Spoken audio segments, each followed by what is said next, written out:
In July of 2019, I had the chance to chat with Ann Pierson in the Charles Griswold house, known as the Brick House, down at Griswold Point. We had a lovely time. Ann was wonderful, sharing stories about making jam, running, changes to medical science, and stories about family and the point. You now have a living history of Ann's story, her narrative. I hope you enjoy the conversation.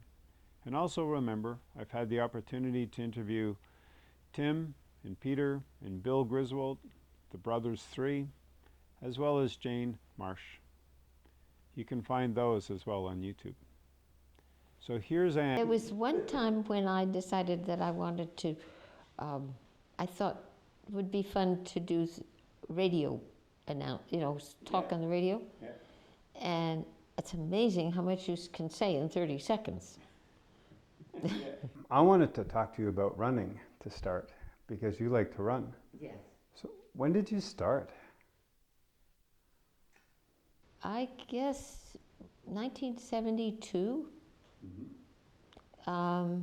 Were you competitive, or was it just something you wanted to try? Or Yeah, I just felt I wanted to run. I don't like walking. And then I guess when we moved out here, because the first race I think I was in, no, I was running even when I was working in New York Telephone, because I would run around the reservoir. Okay. After work. Okay. How far is that? I don't know. But then they had at New York Telephone, they had all the companies were having representatives run. Okay. And one of the races was 3 miles and the other was a lot longer, all around Central Park. So that's when I started. I ran on that. And I saw some people from Lyme and I said hi, and they were really surprised to see me running around Central Park. Wait, that was Ann that went by. But when I would go running around the reservoir after work, sometimes it was dark, and I really was uncomfortable about that. I'd sort of run from one pool of light to another, right around the reservoir, because that path was all lit. Have you ever had a chance to run a marathon? No, Or a desire to run a marathon? No, I just have said, I don't think the human body was really designed to run 26 miles. There's a lot of people who would agree with you. And there are a lot of people I've talked to who say, oh yes, I used to run. I said, well, why don't you run now? Oh, I have shin splints. I have bad knee, my ankle, or whatever. And part of it is just that they didn't get in shape. And you really have to run 15 miles several times a week beforehand to really be able to do a marathon. To do a marathon comfortably. To have your body ready for the work that you're asking it to do. Yes, yeah.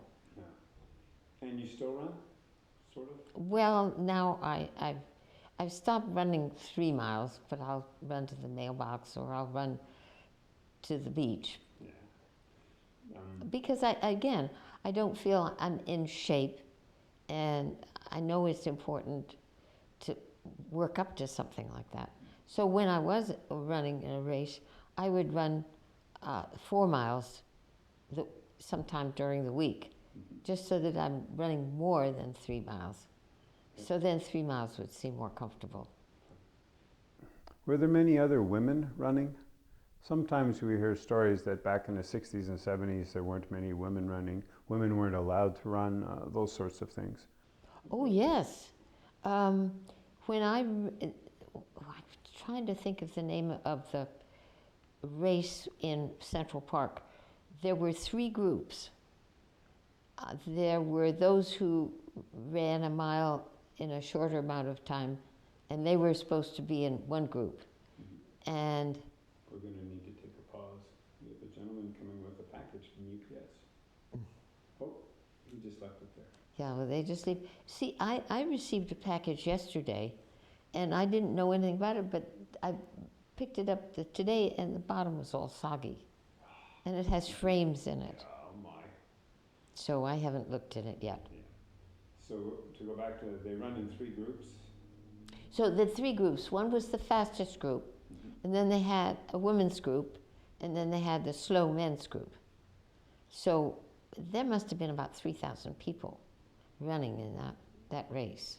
Wow. And today it's not quite parity, but it's really close to times being almost equal. Really? Women running the Boston Marathon will now do it in 2 hours 20 minutes or so, and men will do it in 2 hours 9, 2 hours 8, if I'm even close. Wow. It's hard to fathom as one measure. But more fascinating is the social trend, because in many ways you've been ahead of the curve, you know, because you were running before most people were running, never mind women running. Do you remember a book by James Fix called The Complete Guide to Running? Yes. Well, and then he had a family history of heart problems, and the reason, and what happened to him was he was running, and I think he stopped for a light, and he was standing on the street corner and collapsed and died. It turns out they've done studies with dogs where they have them running on a treadmill, and then they stop suddenly, and it's okay. Just like basketball players, they'll be running and running, and then the coach says you've got to sit on the sidelines for a while. But anybody that, and then what they did is they operated on the dogs and tied off one of their coronary arteries, or whatever they did. But the dog's cardiac function was a little compromised, and they had them running, and then they, when they stopped, the dogs collapsed and died. So the same thing happens with people. When a friend of mine went, he saw an article in the newspaper in Minneapolis where there were 2 policemen who had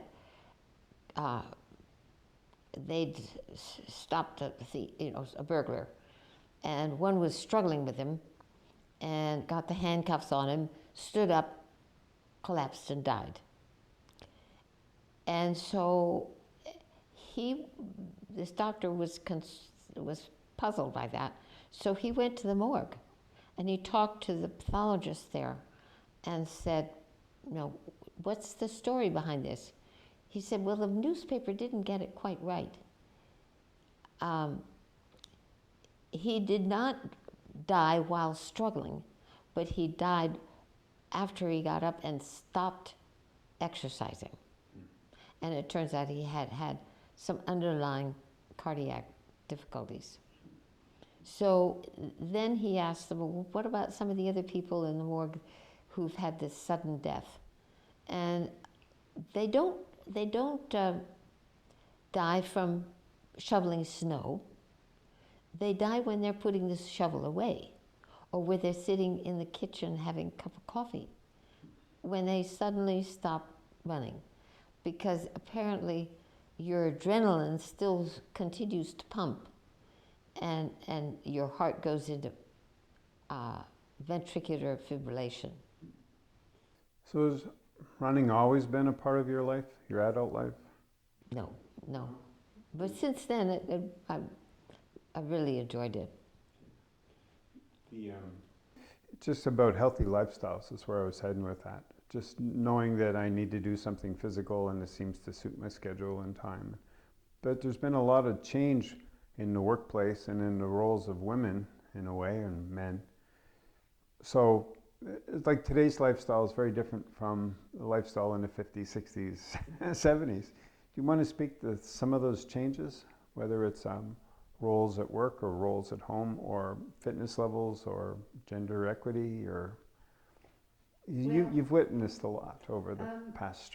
There was a book that I read called Women in Medicine, because I was, interested in what they had to say. And each chapter was sort of a different phase of their lives. And one of the things that came across to me was that in each of the phases, whether they were pre-med or whether they were in medical school or internship or in practice, was that there was somebody who was supporting them. Whether they had a husband who was picking up, taking care of children, doing some of the cooking, or they had a maid, they had a babysitter, they, had somebody, because this whole concept of a super mom, it just isn't. I mean, something has to give. In your life, have you had some of those balances and trying to find, being a mom and your professional careers that you've had? Do you have some key moments in time when you knew you had to make this decision as opposed to that decision? Well, yes, because I felt that bringing up children was my number one priority.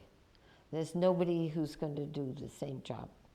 I mean, you have a babysitter and you come home and they're all sitting in front of the television set. That's no-go. So that was the first decision I had to make. And so then I tried to, for a time I was working for Continental Insurance once a week, doing gynecology, because I really, that was the area that I was particularly interested in. And then I was working for Planned Parenthood in clinic. But it was from 1 to 3 or something like that. And I'd rush home, to be there for my children, because I wanted to make sure that my children never said, oh, Mom isn't home because she's at a committee meeting, which is what I experienced. Regardless of whether there was, indeed, when I was growing up, there was somebody there, but it just wasn't the same thing. So I've never worked full-time. When I applied for jobs, it was part-time. And that's how all the pieces fit. But then I also had to have somebody helping. Because I think when I was expecting a third child, I thought, in the wintertime you have to bundle everybody in snowsuits and take them in the car if you're going to go and get groceries, or you have an infant at home, you really need to have somebody Helping out. Yes, somebody there. The how many kids? So the audience knows, like, how many do you have? I have 4 children. 4. Yeah. Can you say how old are they now? I guess this by November, Robin will be 63, and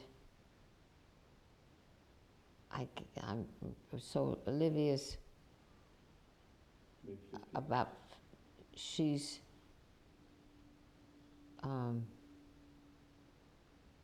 let's see, I'm just trying to think. Well, she must be 61. And then there's a gap because I had hepatitis. Wow. You survived that. Yeah, right. Yeah, my husband said, oh, no, you just have mononucleosis. But when I couldn't even walk from the bathroom to the bed, I think then he got nervous. And you'd already had 2 children at this point? Well, I was breastfeeding one of them. Oh my goodness. So I said, no, I'm not going to stop breastfeeding. And she had maybe diarrhea one day, but that's all. Right. And obviously you recovered at some point, but it must have been pretty full at some point with children and hepatitis. Well, I was, this all happened when I was in Hong Kong. Okay. And so I was flown back in a military plane, the way someone would have been flown had they been wounded in a war, it was an interesting experience because I thought of if you were wounded and in pain and you were hitched, you were just on this stretcher, hitched up close to the roof of the plane, that would not have been very comfortable. And then I was in Taiwan for a week, so I never did get home to pack anything, but I had packed a lot of things before. Mm-hmm. And then when I got home, I would spend the morning in bed and then get up in the afternoon for most of that summer. Most of the summer? Yeah. What brought you to Hong Kong? Oh, this was, my husband was in the Navy on assignment to the CIA, so okay. We spent the year in Taiwan. Do you still follow that storyline today? What's going on in Hong Kong and with the relationship with China and big protests just a couple of weeks ago? I don't blame them because Hong Kong was really more like a democracy. Mm-hmm. And I think when China took over, there was some resistance, but this is not unexpected. I mean, I think the Chinese had the intention of imposing their will on them.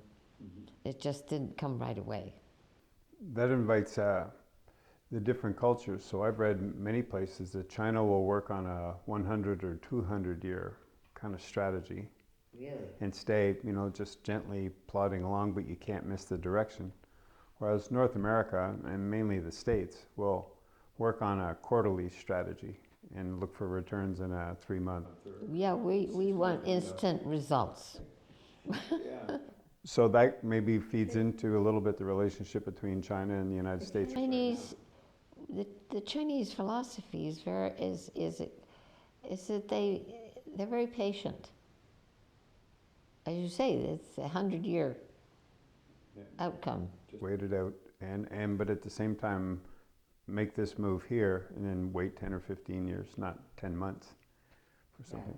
Do you have any thoughts about, if you follow it at all? If you don't follow it, that's okay, but there's been a lot of, say, energy between China and the United States the past 2-3 years. With trade, tariffs, posturing, that sort of thing. In a general sense, is this good or bad? Did the tree need to be shaken a little bit to get rid of things out, or should it have been handled differently?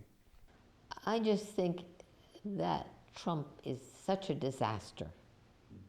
And all the bridges that people had built, the peacemaking, the working things out, I don't think, I know he doesn't understand how the Chinese think, or the Oriental mind.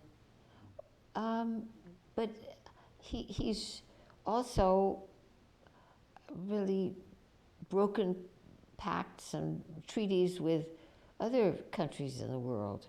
Mm-hmm. And his attitude is that we were just milquetoast.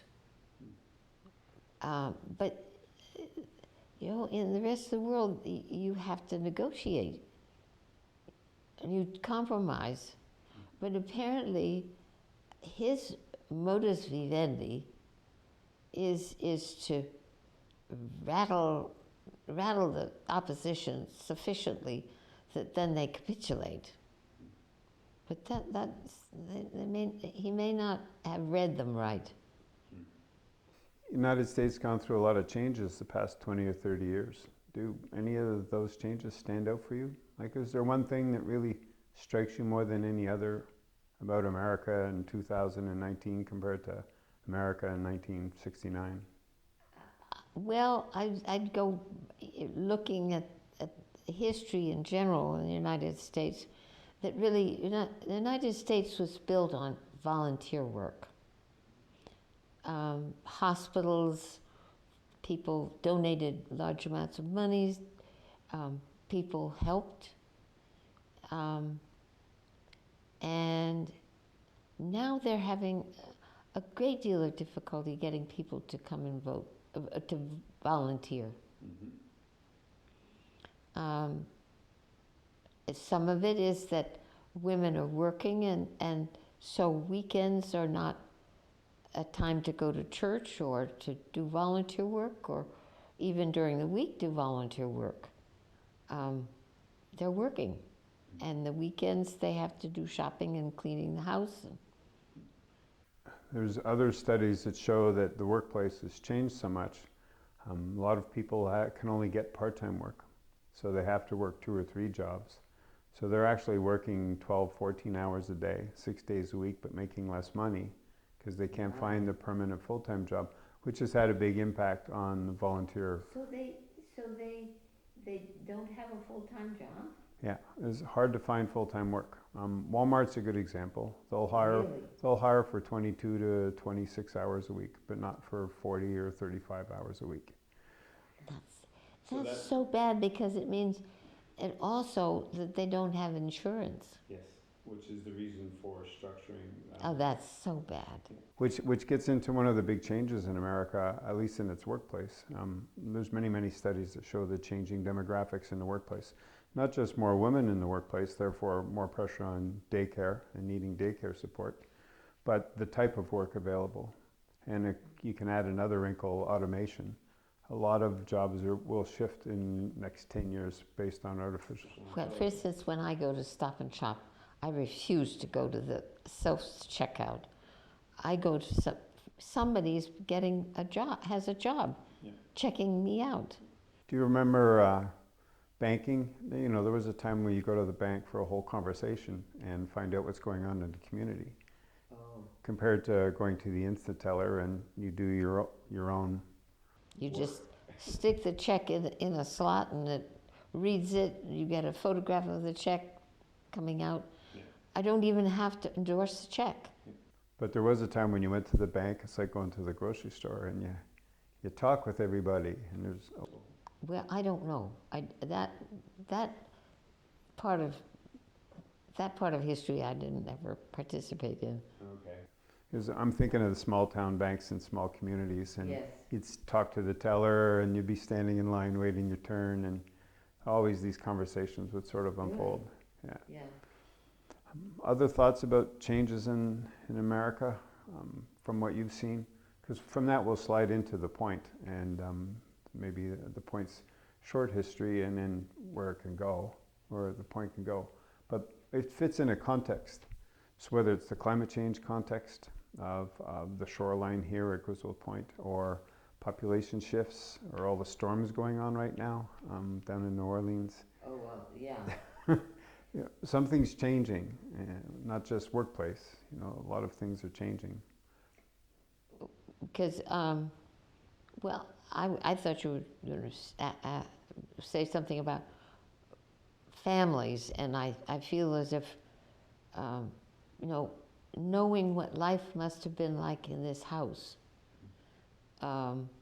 where there was a button you could push in a room and that would call the maid for whether it was for a cup of tea or whether it was, you know, for some help with something. But just that there were households really had more people, and you had several generations, and kids grew up learning more about other generations and history of families, and learning about how to conduct themselves. And I think they learn more from their colleagues, you know, from their other classmates, because they don't see their parents that much. And they get home and people are looking at television, I guess. But that idea of 3 or sometimes 4 generations in the same house, was that your experience? No, I mean, there were two generations. Yeah, but it was a full house though. Yeah, but we always, when I was growing up, we'd have a cook, and we'd have, the cook would help with some of the household chores, and a cleaning person. We'd have a gardener. Yeah. And even up until, in the 1980s, my mother had help. You make an interesting point about learning from older generation, so the younger ones learning from the older ones, just even being around it. There's many studies out there now that the biggest problem, for example, is London, the UK, the biggest problem that they found is isolation. It's not about economy, it's not about health, it was about mental health. It was about feeling isolated from other people. Loneliness, basically. Interesting. Yeah, yeah. Well, I remember there was one time when I was in medical school. I guess I happened to be, for some reason, I was in the nurses' residence at Cornell Medical Center, because I guess this is when I was in college, and we were going to some event in New York, and I had a distinct feeling that with all the people around, how lonely a person and isolated a person can be. But you see, if people participated in volunteer work, that was another way in which they would be connected. But they don't see it that way. I think we should there. Yes. Back home, I do a fair amount of work with age-friendly communities.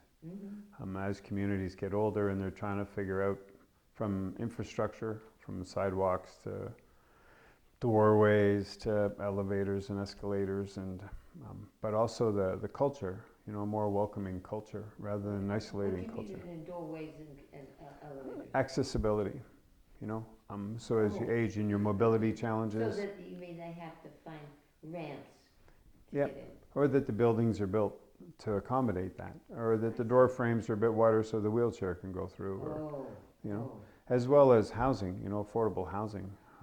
A lot of communities are looking at building garden suites. Of course, that's part of it, is that people are living longer. Yes. Yeah.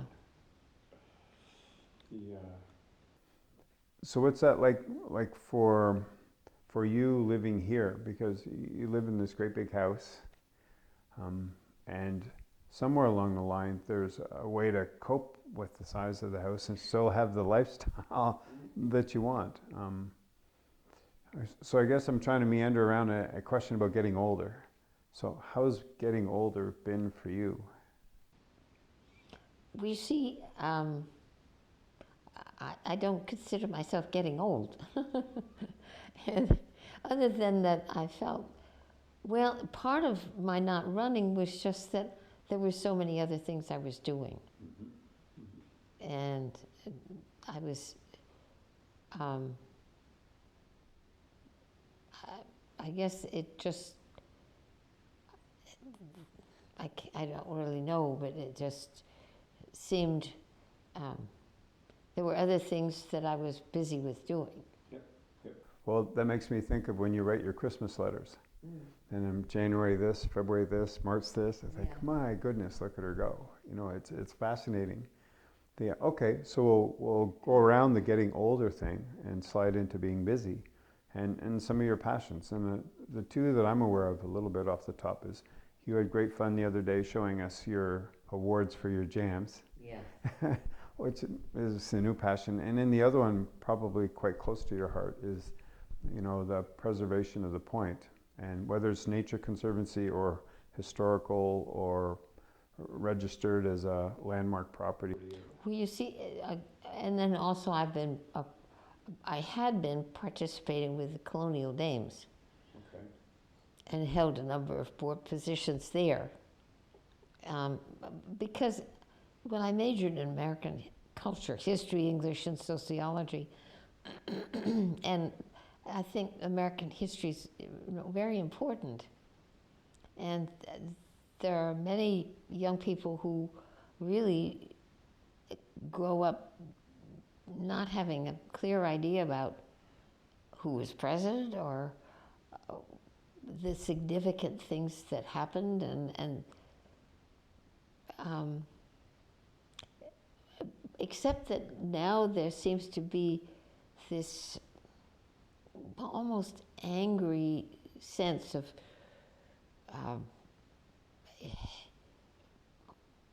assimilating black people, assimilating Native Americans, and that we have treated them all so badly. And, I mean, I guess this is, this has happened all through history. I took a course at college on minorities, and really this country really depended for some of its advances by the fact that there were a lot of immigrants. There were Chinese that helped build the railroads. There were Chinese that had all those laundromats. Mm-hmm. The Irish, and each new group that came in sort of started from the bottom and moved up. And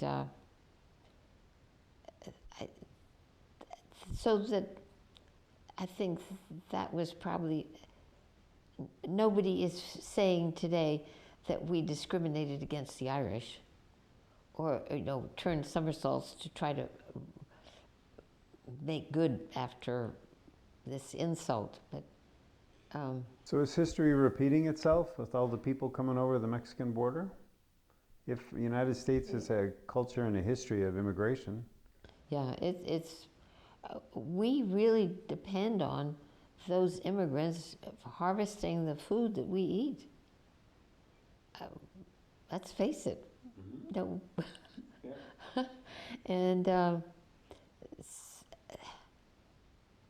And this idea that they're all terrorists coming across is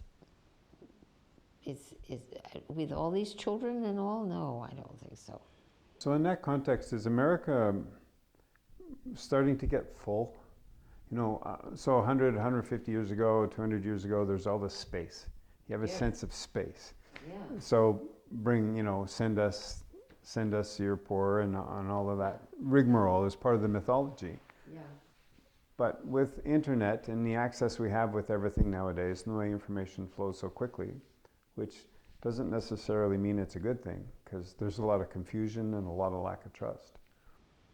Well, there's so many things happening, because there's not only more people starting to push in, they want to be here, they want this way of life. But then, just as we were talking about in the grocery store, now it's an automatic checkout. There are fewer jobs. And I gather that they're now talking about rearranging the curriculum so that they can, and that children should be educated for longer to get into, so that they're qualified for some of these jobs that now are available. So school becomes an extension of the workplace rather than the old liberal arts education teaching you critical thinking. Well, yes, that's something that I feel that's a mistake. That if colleges become technical schools, which is basically just gearing them for a job. I used to say that being in boarding school, I learned how to study. When I went to college, I learned how to think.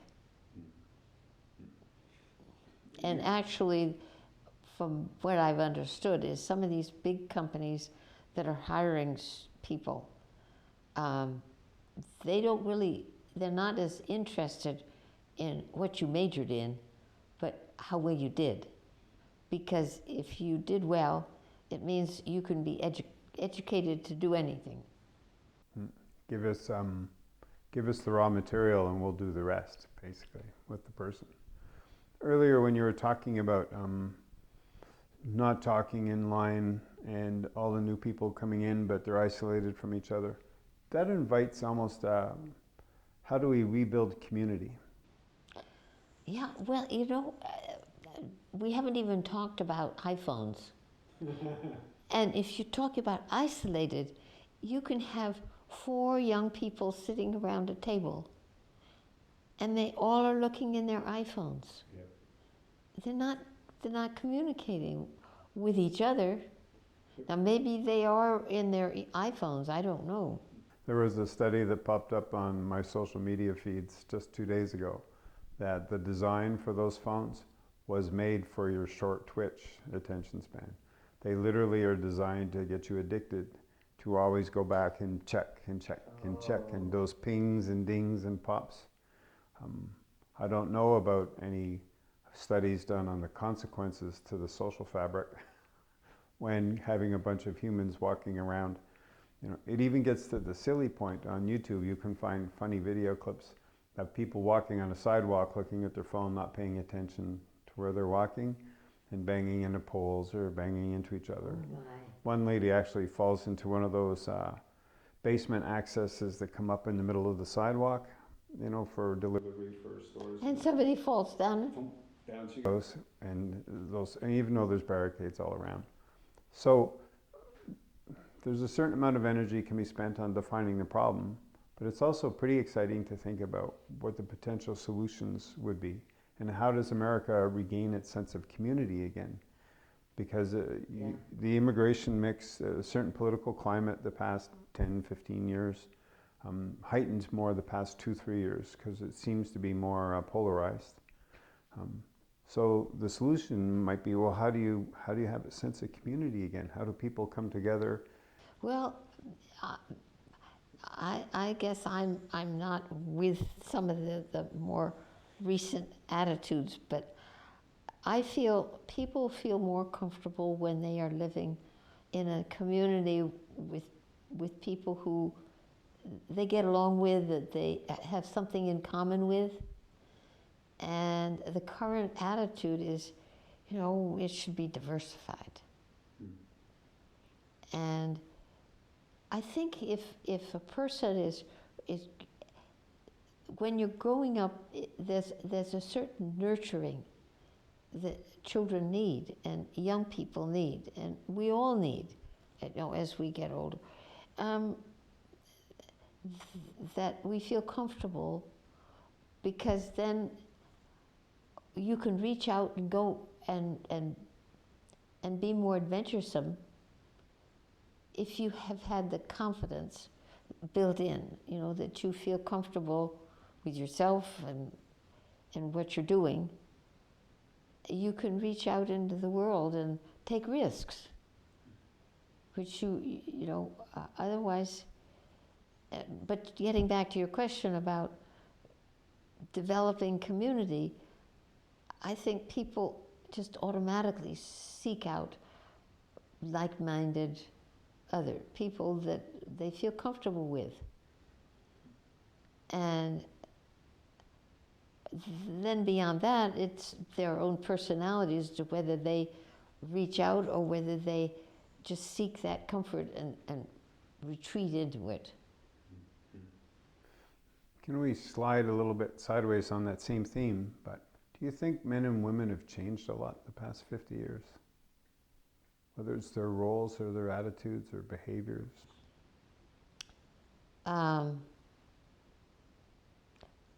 Well, I hypothesize. I think that certain people, some people who are not feeling very comfortable about themselves, to me demonstrate a need to exhibit their, let's say, their masculinity. Mm-hmm. And I see all this trend on growing a beard, because that shows they really are a man. And none of these women who want to be men can do that. They can wear men's clothes, they can marry another woman, but they can't grow a beard. And there was a time also when they would have an earring, but the earring doesn't seem to be enough these days. The beard really tells the story. That's interesting. You go to the beards. I wonder sometimes about everything's so commercial, so it's like, how do we generate the next trend for 20 years to keep sales up for cosmetics? I'm struck by how much men's cosmetics there are. Really? Yeah. From eyeshadow to mascara. Really? So you can do the beard thing, but there's also all the scents that men can spray on themselves now. And I thought, But do you think that's because there are more homosexuals? No, I think it has. Well, my cynical side gets into it's just trying to sell more product, and they've saturated the female market, but men are still grunting around, with their same old deodorant stick. So how do we get them spending more money? And in a way, it's a little bit of the feminization of the male, to a degree, to push it into a social trend. Which then now 20 or 25 years later, you get these beard things all over the place, or the head is shaved on top and the beard is this great big thick Yes, thing, yes. basketball players. Stuff like, what is that? But whatever, it's just whatever's happening now. But in general terms, can you play a bit with, did feminism and its movement create a confusion for it's so hard to phrase the stuff right to get it, because it'll get into stereotypes and it'll get into the old logic, and that's where it got jammed from the 50s and 60s. But you're supposed to stay home and cook and clean, and you're supposed to bring in the wallet and bring in the money. And so it's okay if it moves around, because work is work and it needs to get done. But also, if they want to enjoy the same kind of house, both of them have to work because in order to afford it. Yeah, because the workplace has changed now for what kind of work you can find and what your pay scale is now. America's middle class has kind of disappeared the past 20 or 30 years. But it's fascinating I'm trying to poke at what you've seen in your lifetime, because it was like this once and now it's kind of like this. So is there gender confusion? Or is there still gender clarity for a role, which would then feed into community?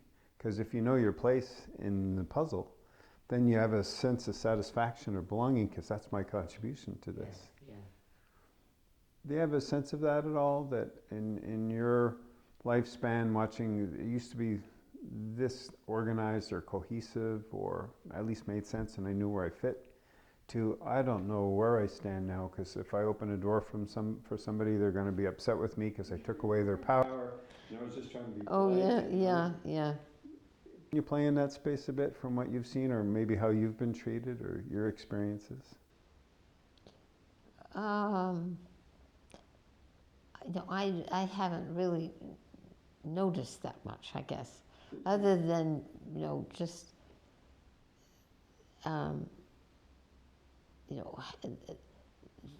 that men feel they want to make sure that people know they're a man. Okay, so you still sense that.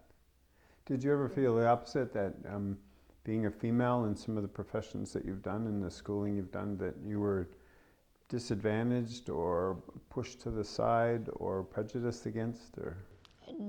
Well, certainly Columbia did a very good job. Right from the outset, they made sure that the women were not going to be sort of isolated. And the first day we were in medical school, we were in an auditorium, and he drew these rectangles on the blackboard, which were like the tables that we were going to go up to. And he put the female side all around one table and the male sign all around the other table. And he said, we're not doing that. And he erased the blackboard, and then he put two rectangles, and he had one female sign and all the other males for each of those. So he said, okay, when we go upstairs, the women will go in first, and each one will go to a table. then the men can go in and fill in, because they wanted to make sure. So I felt in medical school there really was virtually no discrimination, but an internship I did. The assignment for patients, the assignment for the particular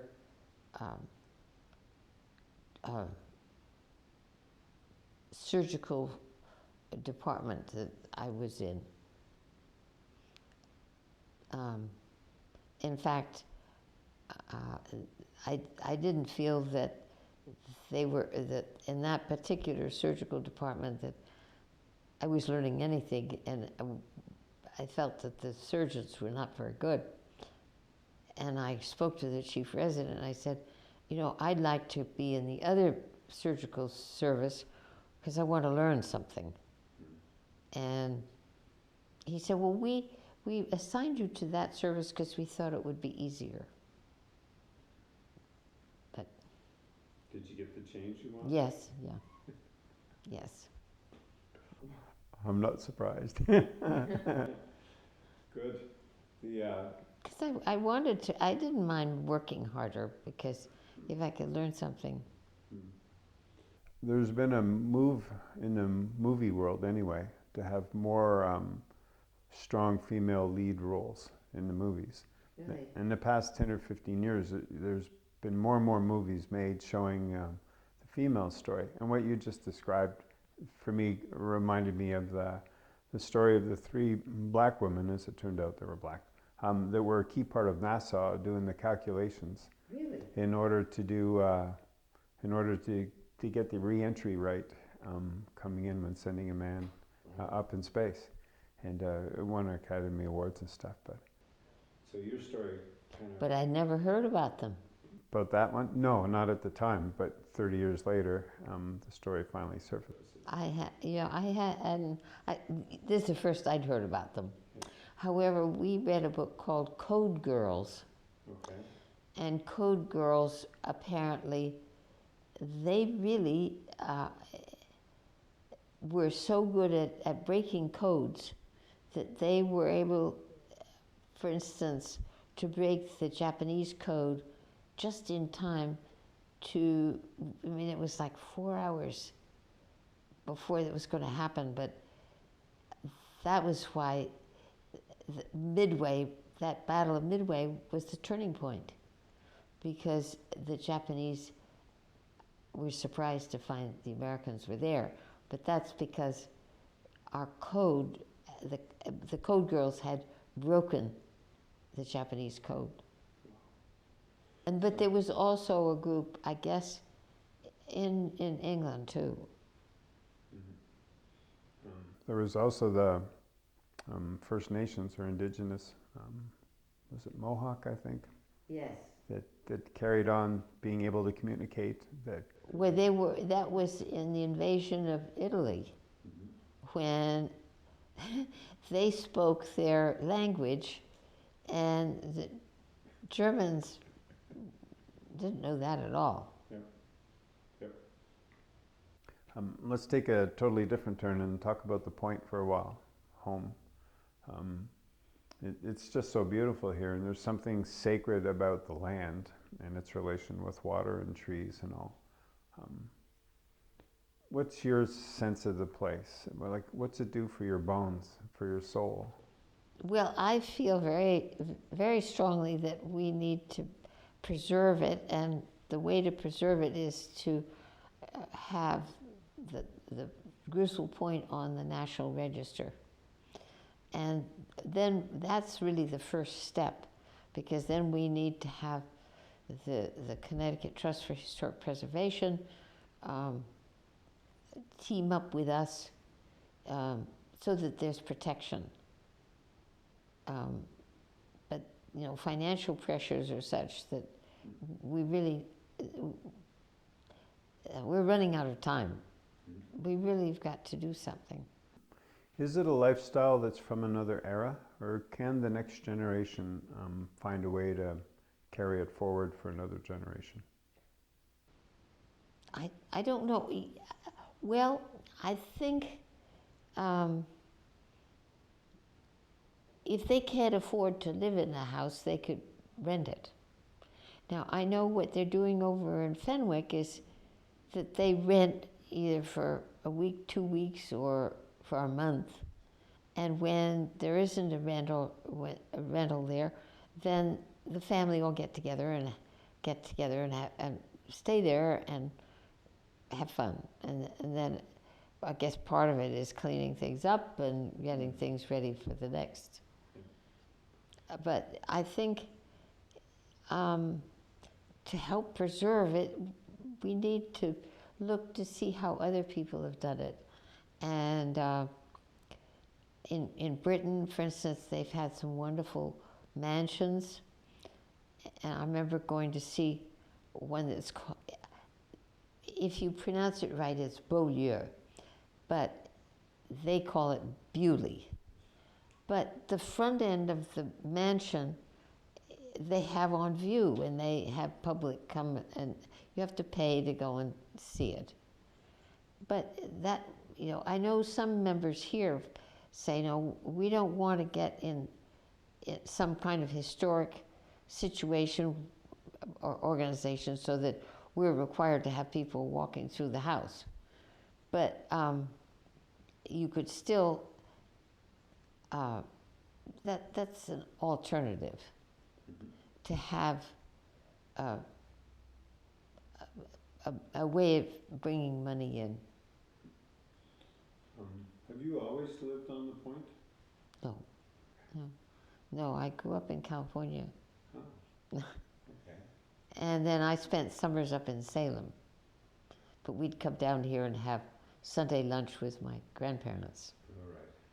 That'll do it. So you've got some memories that go back a ways of this space. So with that would come the changes. The trees used to be this big. Now the trees are this big. Well, I think the changes particularly was brought more to my attention when Mark said his wife thought the children were isolated and wanted more children to live around. They could still have played after school with kids, so I don't think that was a very good excuse. But on the other hand, I remember certain summer vacations, we'd be on bicycles and we'd bicycle all around on the, out to the beach and back. And there were, a number of us that were here, but there aren't any small children. Yeah. Do you have any stories from childhood of shenanigans you got into, or a great adventure that sticks out in mind? No, my father was very, he was strict. Yeah. So no, right. It was, serious. It seems to be a sign of that generation too, because other family members that live on the point have similar feelings of the grandfather or the great-grandfather. There was a rigidity or a strictness and sort of a distance too, almost like kids are over there. Well, I feel more of that now. I would come and visit my grandparents. I know, just me, myself, and I'd have this wonderful guest room. And I don't remember exactly all the things we would do. I knew one time, Mommy Gris and she took me to stores, and she had arranged to get a lamb to add to their flock of sheep. And we went to collect that. She was very much involved with the church fair, and so I know I was helping with that. And then she also was doing something connected with Bundles for Britain. And we had, we put together some kits. And I remember she got some of my cousins to come to do that also. But We carried on correspondence. I mean, I would get letters from my grandfather or my grandmother, and I always sent them a Christmas card and Christmas present, or it's their birthday. I send them a present. I really felt I knew them, and I don't even know what addresses some of my grandchildren are at. That's a big difference in a generation or two. It's a big difference. Though I think that tends to be an individual thing, because my daughter out in California, her husband called and said, I think Elliot will come and visit you. And so he's going to be here in August from the 10th to the 20th. And all of a sudden I've got to think of things to entertain him. You know, what are we going to do? And some of it, I think, is just to take him on the regular round of things. Yes. Just the concert that I would go to, I'll just have an extra ticket. Yeah, exactly. Yeah. And see your world. Invite him into your world a little bit. Right, yeah. How old is Elliot? I'll just guess maybe 20. Okay.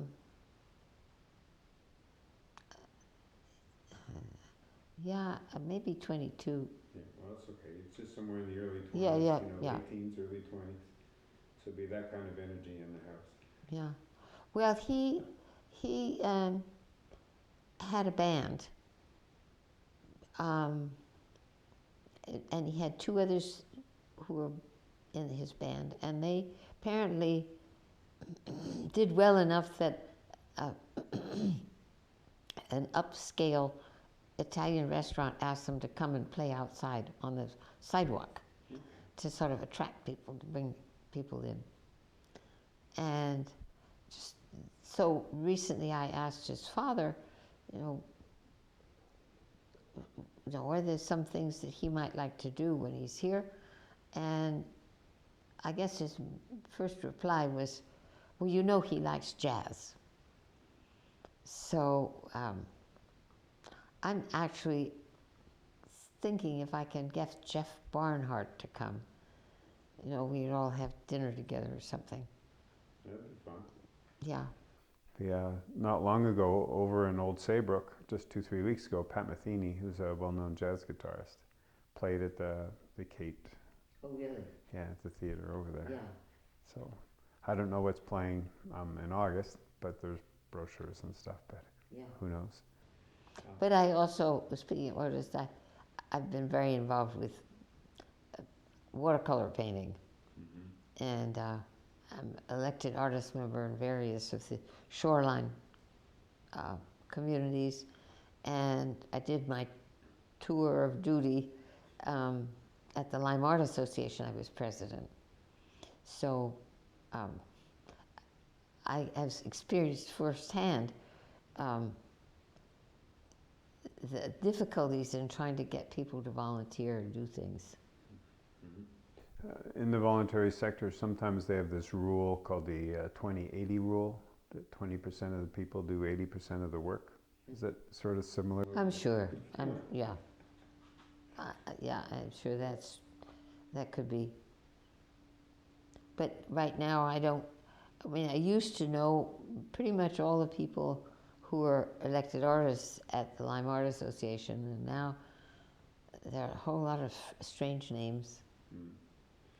Can I ask a question more on a personal thing, if that's okay? And if not, we just don't go there. Joys and sadnesses. So great joys in your life, or moments that were just sad.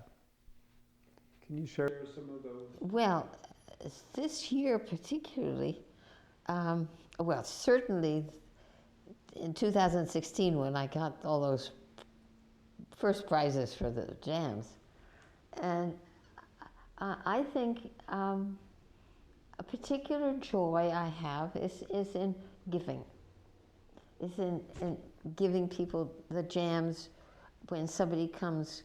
For instance, yesterday they had this HES, Heating Electricity Service, or survey, and they were going around to see where there are air leaks and whether that will affect our electric bill, because I'm hoping we can have solar panels put on the garage roof. But this is apparently a requirement. Before that, you've got to have this survey. So they changed some light bulbs to LED and put more, what do you call them? Weather stripping on the bottom of doors. So doing the jam and giving it to, so I gave them each 2 jams in a bag. And, you know, I find there's great reward and joy in giving people things. And I really enjoy giving presents to my kids, even though I don't hear anything, especially my grandchildren. I just don't. And then, of course, this particular joy, I don't think I showed it to you, this honorary doctorate that I was given at Mitchell College at their graduation. And I have this great big framed document. They started out having a Bingham Award, and I was the first recipient, but that was separate and distinct from this other. And I really get a lot of joy out of running. And I know I run, and it's like my mind is in neutral, and I get thinking about, I get creative. I think of solutions to things. So. When you make your jam, how many do you make, or in the course of a year or a season? Do you have any sense of your last year was about 660. There was one year was more like 700, but. My goodness. And I'm thinking, is this just utter foolishness? You know, I'm just making too much work for myself, but. But it's fun, though, isn't it? Yeah, I really enjoy. I enjoy doing things that are creative. And I used to play the piano. That's creative. And the watercolor painting, I can just lose myself in that. And of course, making the jams. I don't think my mother ever did that, but because I have, this grapevine out there that my grandmother planted, and it produces grapes. So what am I going to do? Just let them fall on the ground? Yeah. So that's how I got started. Yeah. And that's a whole other line of conversation about food and how food builds community, because it connects everyone, because they all relate to it. Yeah.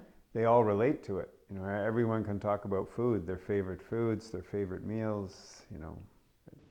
You know, I don't really pay that much attention to food. But you make all this jam. Oh, well, yes. Yeah. But it's more the creation than it is eating it. You know, I don't think I've eaten them. That's great. Yeah, they're gifts, and you share that with everybody, something that you made. Yes, yeah. And I also I derive a lot of pleasure in if I can help somebody if they have a medical concern. Because I feel as if my medical education was such a gift that I would like to share it with others. But I keep learning. I mean, that's the other wonderful thing about the medical profession is it's changing, it's learning, there's so many new things, understanding the basis for some of the illnesses. And I have yet, I hope in my lifetime, see that they have solved the what we call the etiology of cancer. But I think that it apparently is a virus. There's enough evidence now where people are getting immunized against certain viruses because they turn into cancer, the papillomavirus in particular. And also, I think we're really on the threshold of a whole new era. You know, in the 1940s was when it was the discovery and the development of penicillin and antibiotics. And then, of course, now the bacteria are catching up and they're creating resistant bacteria. But virus, I think the next era is going to be dealing with viruses. Because I think multiple sclerosis is a virus. They are slow viruses. And Lou Gehrig's disease, and many cancers probably attack a certain area that is more vulnerable for a person. And someone was asking me the other day, or they were telling me that one of the things they were really anxious and worried about was prostate cancer. And I just learned recently that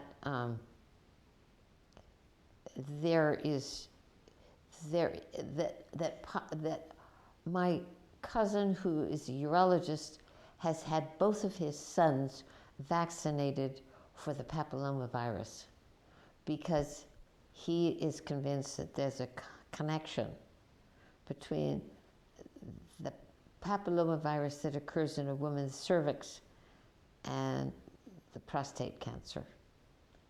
And so they're just, I mean, this started in medical school when they talked about the Rous sarcoma.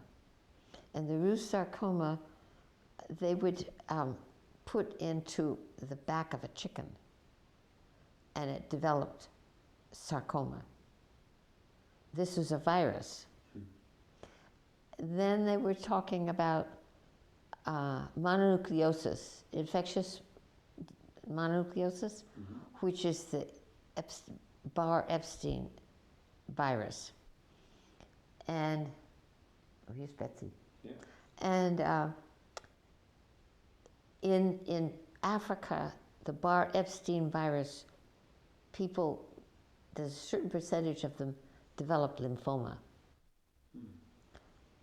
In Asia, in Southeast Asia, there are people who have had the EB virus and they develop cancer of the pharynx.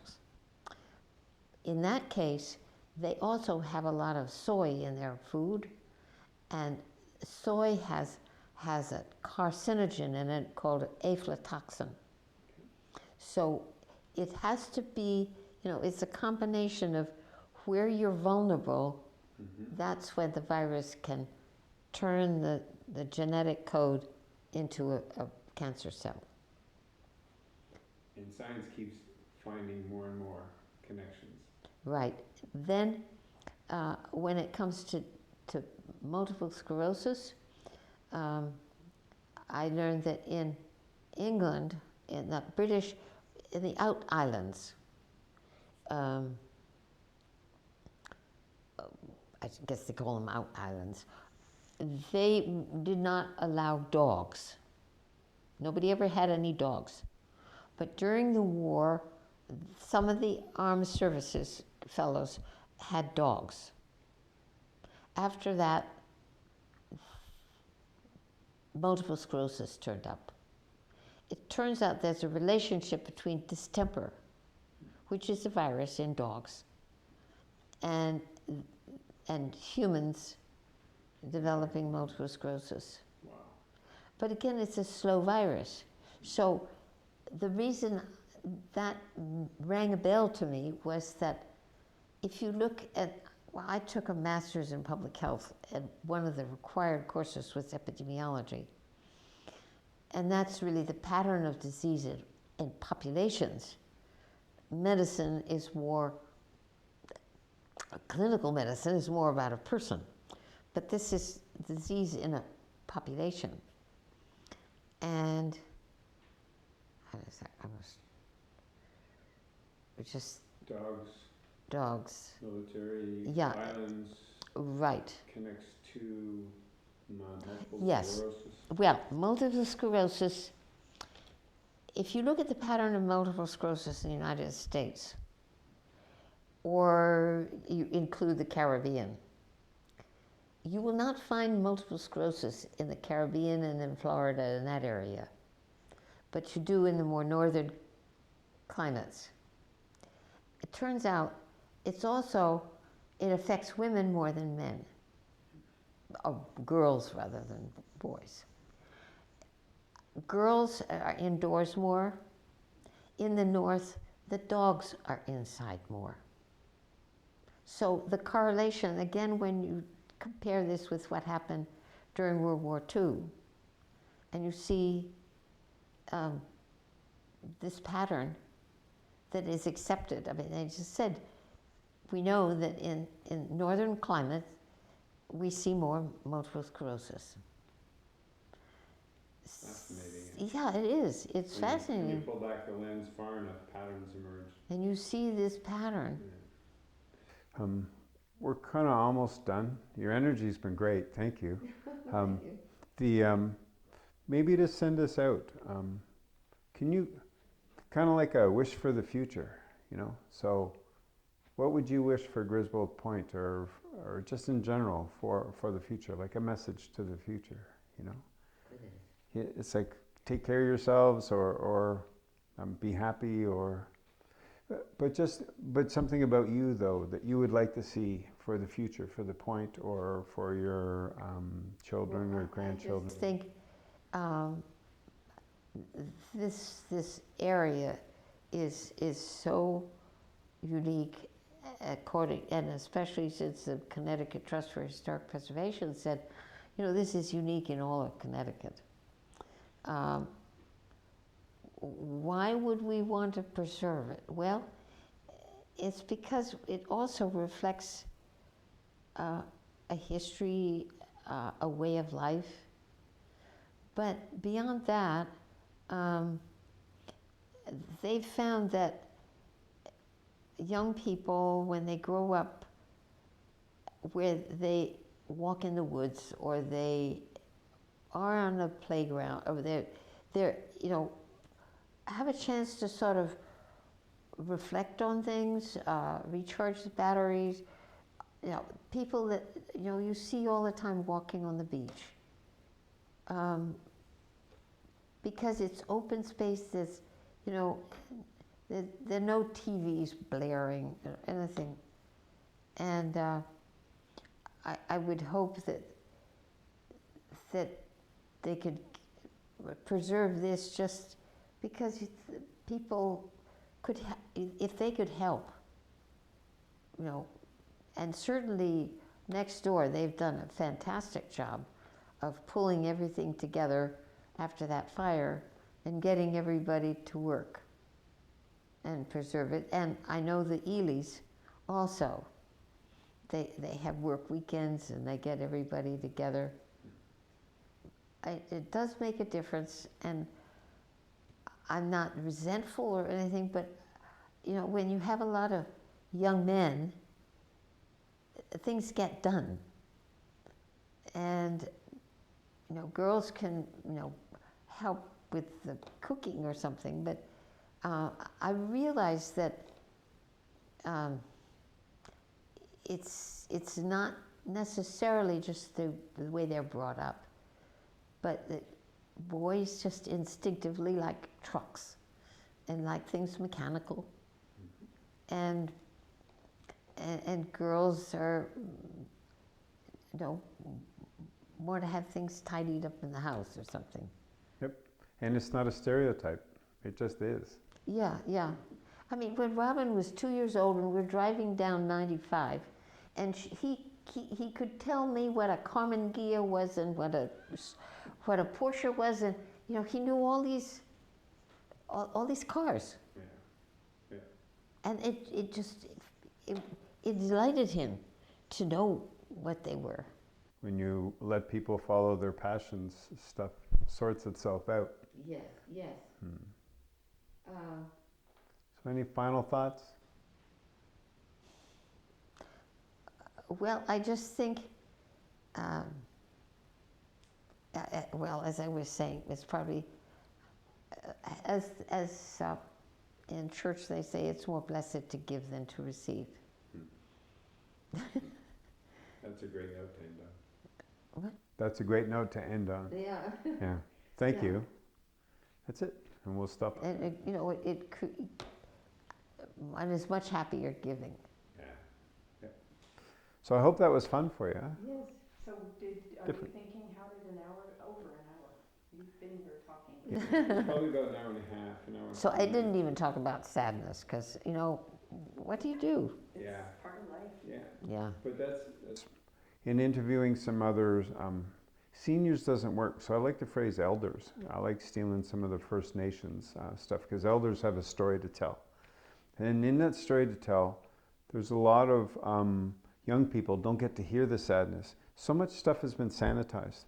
I don't know you well enough to get into talking about death, so I stayed away from that. But other interviews I've done say, well, talk to me about how you feel about death. Yeah, well, you know, my experience so far is I really think that that's the ultimate control.